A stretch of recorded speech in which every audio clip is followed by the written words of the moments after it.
Olá! Cansaço, palidez, fraqueza. Esses são alguns dos sintomas da anemia, uma carência nutricional que afeta mais de 1,5 bilhão de pessoas em todo o mundo. As crianças em idade pré-escolar são as mais comprometidas, com prevalência de 47,4%. A desnutrição vem diminuindo no Brasil. No entanto, os quadros de anemia são crescentes, o que afeta o crescimento e o desenvolvimento das crianças. Quando a anemia é detectada no exame de sangue, logo se pensa em deficiência de ferro. E por isso, algumas pessoas recorrem à suplementação desse mineral. Esse é realmente o tipo mais frequente de anemia. Mas existem outras anemias que ocorrem por deficiências de vitaminas, por exemplo, e não de ferro. Nesse caso, será que a reposição de ferro pode gerar complicações? No programa de hoje, nós vamos tirar dúvidas sobre as anemias. Além do ferro, a escassez de que outros nutrientes pode provocar anemia? Por que ela é tão comum durante a gestação? Será que é possível preveni-la? Que fatores levam a pessoa a ter anemia crônica? E ela pode ser corrigida apenas com a alimentação? Seja bem-vindo a este programa, que é uma parceria da Unimed BH com a TV Horizonte. E aproveite para esclarecer a sua dúvida. Está no ar, Pense Saúde.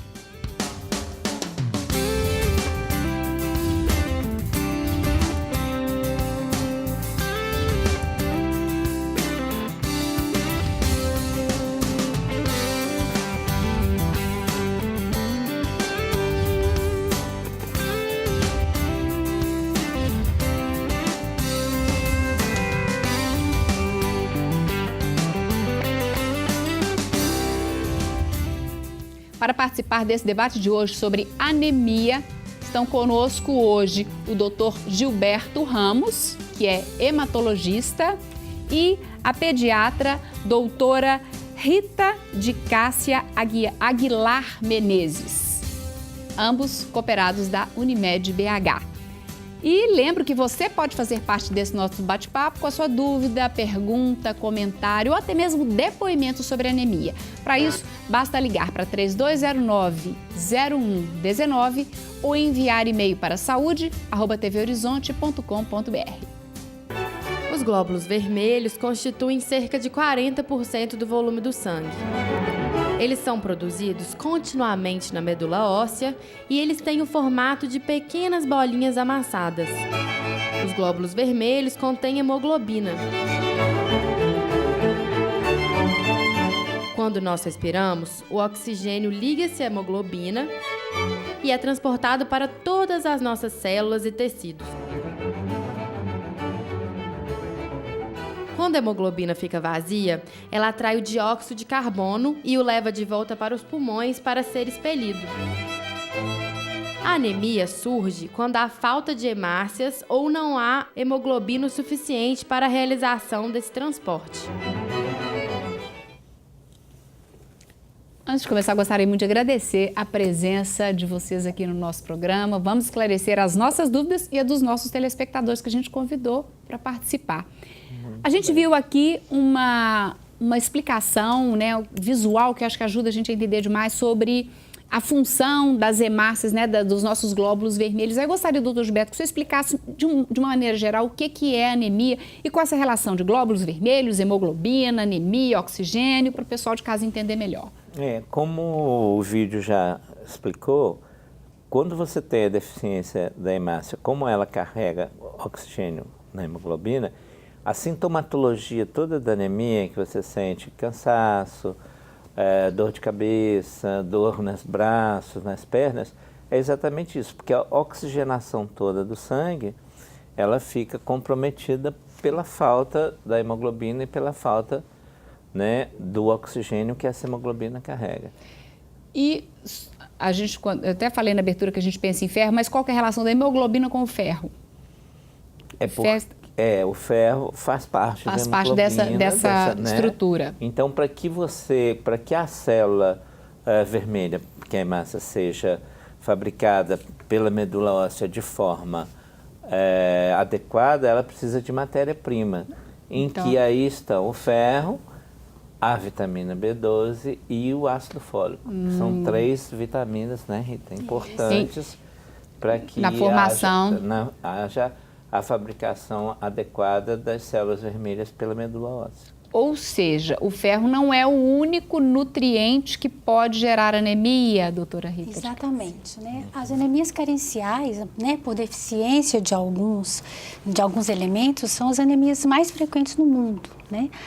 Nós temos uma incidência aí de 30%, né, de anemia por deficiência de ferro no mundo inteiro, mas em outros, assim, em outros locais em que existe, né, uma população, né, em condições socioeconômicas piores, né, isso chega até 70%.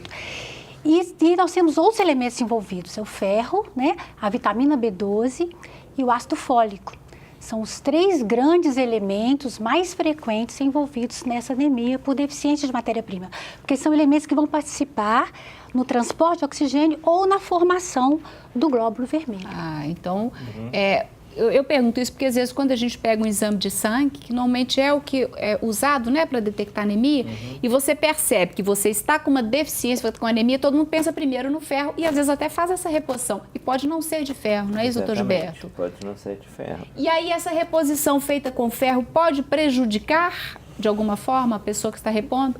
Porque se você tem um aporte de uma coisa que você não está necessitando, às vezes você não tem o daquilo que você precisa. Continua, né?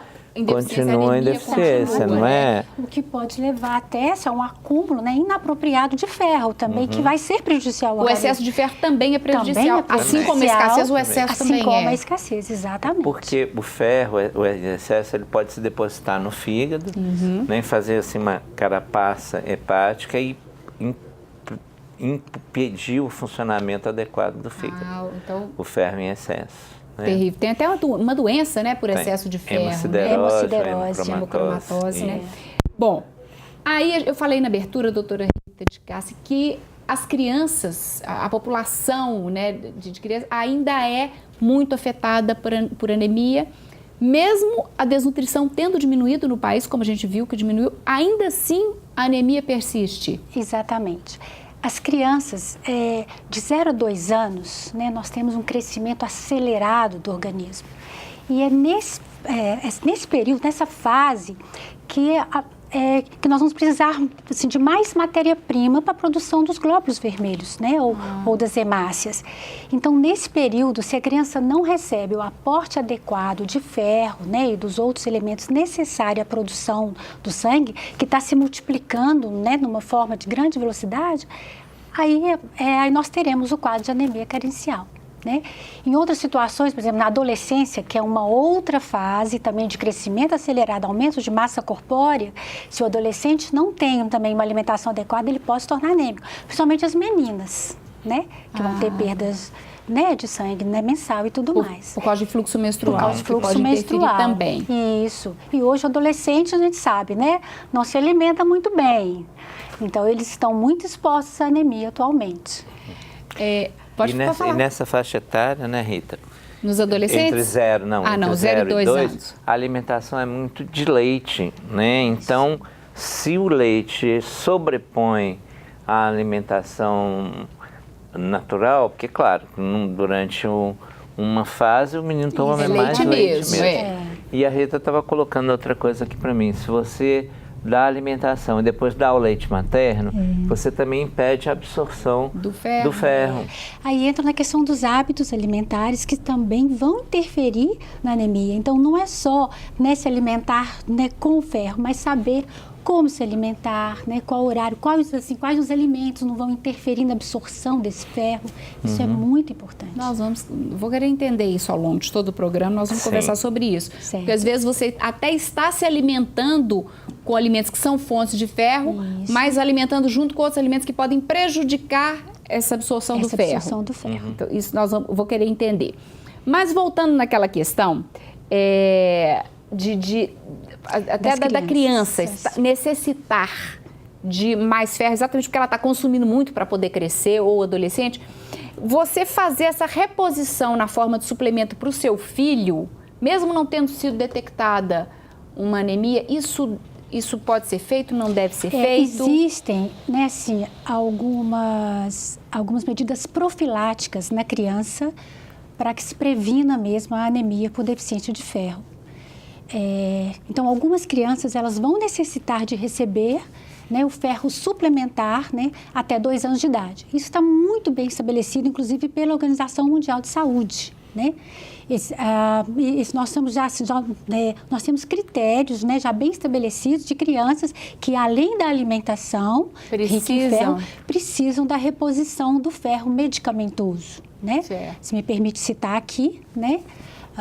São as crianças que estão em aleitamento materno, por exemplo, de 0 a 6 meses, se ela está em aleitamento exclusivo, ela não vai precisar de reposição medicamentosa de ferro. Mas se ela nasceu a termo, porque se for um bebê que nasceu prematuro, a partir de 30 dias de vida, esse bebê deve receber ferro suplementar em forma de medicamento, mesmo estando em aleitamento exclusivo. Isso é muito importante, por quê? Porque o feto, ele capta o ferro da circulação materna no último trimestre da gravidez.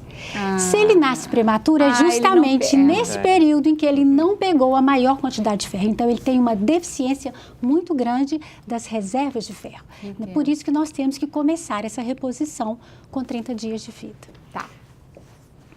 Pode ser daqui a pouco? Você vai lembrar? Pode. Lembra aí, doutor Gilberto, daqui a pouco a gente volta, que agora eu vou chamar o intervalo e daqui a pouco então a gente volta com o seu comentário. Só que antes do intervalo, eu quero te convidar mais uma vez a fazer parte do nosso bate-papo com a sua dúvida, pergunta, comentário ou até mesmo depoimento sobre anemia. Para participar, pode ser por telefone ou por e-mail. O número é 3209-0119 e o e-mail é saude@tvhorizonte.com.br. E o intervalo é rápido, voltamos já já.